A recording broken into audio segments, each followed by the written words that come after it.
talk about the vice president now speaking out tonight about January 6th, and I just want to get your reaction. Watch, and then we'll talk. Okay. As I said that day, January 6th was a dark day in the history of the United States Capitol. But thanks to the swift action of the Capitol Police and federal law enforcement, violence was quelled. The Capitol was secured.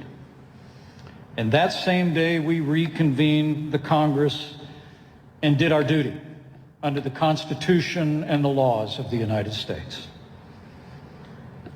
You know, President Trump and I have spoken many times since we left office. And I don't know if we'll ever see eye to eye on that day. So he says that he might never see eye to eye with Trump on January 6th. What's your take on this, George? Well, that's certainly true. They're never going to see eye to eye. Pence upheld the Constitution, and Trump was ready to discard it. And that's just remarkable how Pence can just say, "Oh, we won't see eye to eye about that." This is the most fundamental thing you could possibly disagree about if you are a public official of the federal government, and particularly two highest elected officials in the United States of America. We won't see eye to eye. One is talking about overthrowing the Constitution. One was trying to overthrow the Constitution by encouraging people to march up to Capitol Hill so they could stop the counting of the electoral votes. The other man, to his credit, upheld the Constitution and did his constitutional duty. It's just, to say they don't see eye to eye on it like it's just another disagreement about policy is just a kind of a remarkable understatement, if you will, of what happened there. Yeah. We don't see eye to eye on the mob that you incited to come and who wanted to kill me. Yeah. That's exactly. You know, hang Mike Pence where they were chanting. It is just incredible. Yeah. It's just incredible to watch. But, you know, Pence deserves credit for doing, under enormous pressure, doing the right thing that day. He did the right thing, and he deserves credit for that.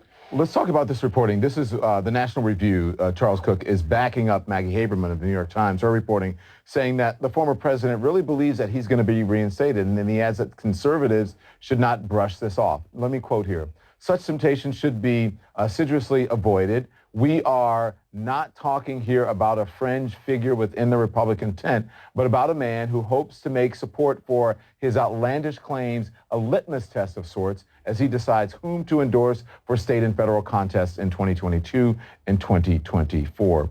But George, most Republicans aren't standing up to Trump, even though some at least seem legitimately alarmed. What's going on?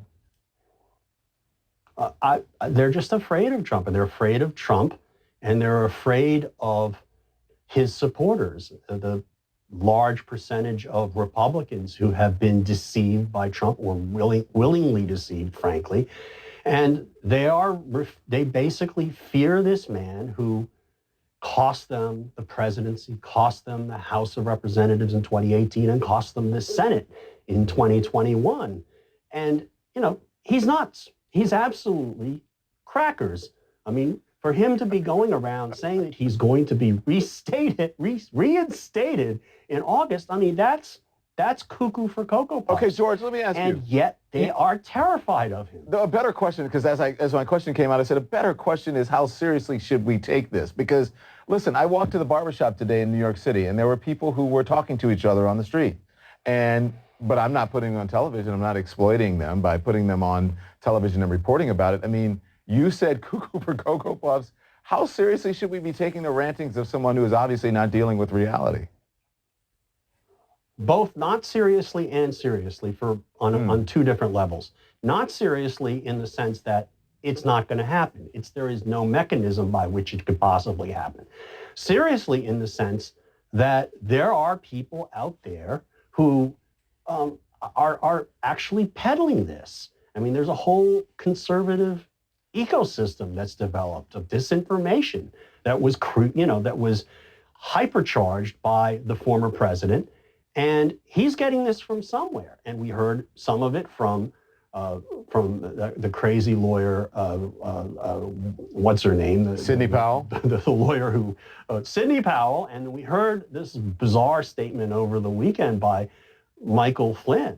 And this stuff is out there. There are people who actually may believe this, and you've seen the polls about some significant percentage of Republicans, I don't know, 10 or 20% believing in QAnon. This is the same thing, and he's a former president of the United States. He hasn't uttered this publicly, but his people haven't denied that he's been talking about this with people, and the fact that hasn't been denied tells you that there's something to the fact that he is having these conversations, which is absolutely insane. So on one level, you have to take it with a grain of salt because it's completely nuts. On another level, the fact that enough people might be willing to believe the big lie of 2020 that the election was stolen, and might believe that somehow Donald Trump should be restored to his proper place in the presidency. I mean, we saw the violence on January 6th. It could be violence again. Let's talk about, when I say people on the street, I mean people who were like talking to themselves on the street. I don't exploit them by putting on television, but I would like to offer them help, saying that, there's the people who have issues. Donald Trump obviously has an issue because he actually thinks that he's going to be president of the United States. Listen, George, let's talk about why, the main reason we have you here, and this is your new opinion piece for the Washington Post. It says that the Senate GOP had no excuse to block this January 6th commission, and you're right. 4 years of Trump have led the Republican Party becoming a threat to democracy, a declining sect dominated by crackpots, charlatans, and cowards. Of these, it is the cowards, including the senators who killed last week's legislation, who bear the most blame. So what is the way forward? How do you negotiate with these people who are not acting in good faith and even not in reality as well? Honestly, I don't know. I mean, you would have thought that after the January 6th insurrection, they would finally have been done with Donald Trump. And it almost seemed like they were. And even after they acquitted him in the second impeachment trial, you had Mitch McConnell immediately going to the floor of the Senate and talking about what a terrible thing Trump did that day, that he was derelict in his duties, and that he was gleefully watching the violence on television. And you thought maybe they were turning a corner, even though they refused to convict Trump on the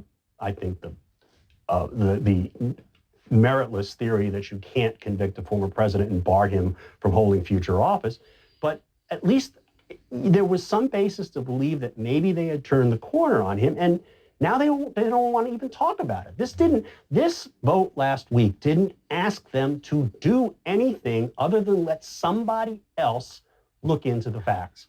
And they're so terrified that more facts will come out about what Donald Trump was doing all day in the Oval Office while he was watching TV and the violence was up on the Hill. They're so afraid of being tarred by that, and they have a reason to be afraid of being tarred by it, because they let this guy stay in office by not removing him the first time, and they let him go the second time, and they're refusing to basically speak out about the big lie now.